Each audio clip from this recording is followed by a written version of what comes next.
La psychanalyse et la société avec Joseph Zudas. Psychanalyste à Périgueux et responsable du centre de consultation Gabriel Laccueil. Bonjour, chers auditeurs de Radio Libre en Périgord.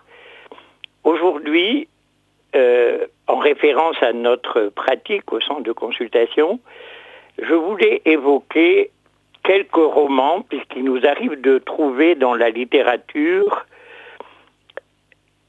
les traces écrites là d'un travail que des auteurs qui ont vécu des difficultés, des traumas comme on dit, essaient d'aborder par le biais d'un roman. Et c'est le cas de 4 romans, je vais en évoquer qu'un seul, qu'on a lu récemment et dont on s'est entretenu au centre de consultation. Il y a un roman qui s'appelle L'Empreinte, écrit par Andrea Marzano-Lesnevich, dont je vous parlerai d'ailleurs. Il y a un autre roman qui s'intitule Nu, de Jean-Philippe Toussaint. Lettre d'une inconnue assez connue par ceux qui lisent, de Stéphane Zweig, et Karen Thuil, qui a écrit Les choses humaines. C'est des romans qui concernent, selon la façon qu'on a de les lire, comment leurs auteurs sont cernés, embêtés par des mots qui retentissent dans leur vie, qui ont un impact sur leur corps. Ce livre, L'Empreinte, d'Alexandra Marzano-Lesnevich, a été écrit pour traiter un attentat perpétré dans le réel. Ce crime a été commis, attentat perpétré dans le réel, c'est l'auteur qui l'écrit. Ce crime a été commis par son grand-père maternel sur ses 3 petites filles. Et ce roman nous intéresse car il nous dit comment l'écriture a permis de localiser l'indicible qui envahissait sa vie, plus particulièrement son corps, la conduisant sur une voie professionnelle en impasse d'abord. Donc c'est traité comme un roman, mais il s'agit de la vie de l'auteur. Et en lisant ce roman, on parcourt avec lui, avec l'auteur, le chemin qui va du commandement d'un silence, de se taire, c'est le nom secret de la famille, jusqu'au silence apaisé qu'elle atteindra en disant les choses, en les écrivant. Lorsque cet abus a été connu des parents, plus jamais les grands-parents n'ont eu la garde des filles, mais ceux-ci n'ont pas disparu de la vie de la famille. Les parents ont demandé aux enfants de taire ce qui avait eu lieu, dans l'idée que ce que l'on eux n'existe pas.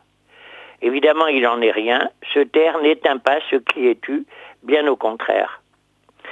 Ici, l'écriture est venue faire réponse à cette chape de plomb. Là, je cite l'auteur. Il s'agit des mots pour le dire jusqu'à un point où un autre silence va être touché.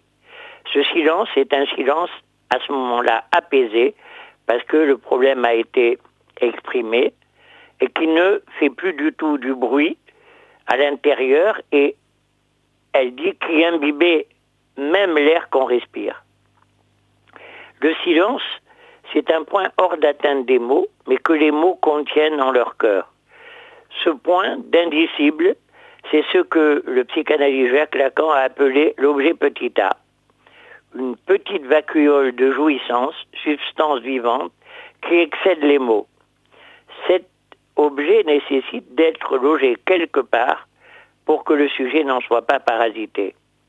C'est à ça que sert une analyse, permettre au sujet de trouver sa solution pour circonscrire cet indicible devenu trop bruyant dans la vie de celui ou de celle qui décide de faire dans une analyse que ça change.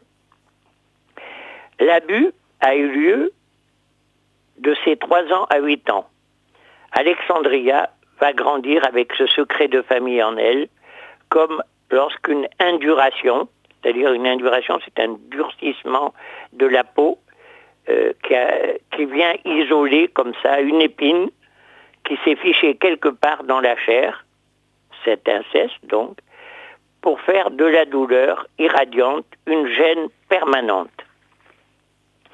Il y a des symptômes qui font signe que l'épine est toujours là. Une énurésie nocturne qui se poursuit alors qu'elle a pourtant 13 ans. Des troubles alimentaires sévères de type anorexique et de petites absences. La petite fille, solitaire, amoureuse des livres, grandit, accompagnée des récits qui font de leurs affaires professionnelles ses deux parents avocats. Plus tard, elle sera avocate elle aussi, car le projet s'est inscrit très tôt. Défendre des condamnés à mort. La mort, une idée qui hante Alexandria depuis l'enfance. Voilà sa route tracée. Alexandria a 25 ans lorsqu'elle est sur le point de réaliser son rêve, travailler dans un cabinet d'avocats qui se consacre à la défense des condamnés à la peine capitale. C'est là que la collision inattendue a lieu et son effet d'après-coup. C'est à ce moment-là que son passé, jusque-là relativement encapsulé, va commencer à s'insinuer. Lorsqu'Alexandria visionne la vidéo des aveux de Ricky Langlais, l'assassin du jeune Jérémy, 6 ans. Cet homme, qui a déjà été condamné pour pédophilie, vient d'échapper à la peine capitale. À ce moment-là, contre toute attente, Alexandra veut sa mort. Ce vœu de mort a le statut d'une révélation. C'est le secret de sa vocation qui s'évente. Toute révélation touche une vérité inconsciente. Ses croyances en sont profondément bouleversées. Le mal, la peine de mort, n'est plus simplement le cacone à combattre en dehors d'elle, mais se trouve logé en elle sous la forme inattendue de ce vœu de mort. Cela n'est pas sans conséquence. Son projet de vouer sa vie à la défense des condamnés à mort ne tient plus. Elle abandonne le droit pour l'écriture. Est-ce tout ? Elle sort son homosexualité du placard et ses troubles alimentaires disparaissent. Ce qui lui fait signe de cette collision arrivée par hasard entre son histoire et celle de Ricky Langlais est l'insistance de l'oubli du nom freudien. Dans les semaines qui suivent la vidéo qu'elle a visionnée, elle est incapable de se souvenir du nom de Ricky Langlais. Ce trou dans sa mémoire fait l'écho pour elle à d'autres trous, ses absences, qui lui arrivent parfois de traverser. La vie de Ricky Langlais et la sienne sont désormais nouées. Elle entreprend le récit de son histoire et celle de Ricky, l'assassin de Jérémy.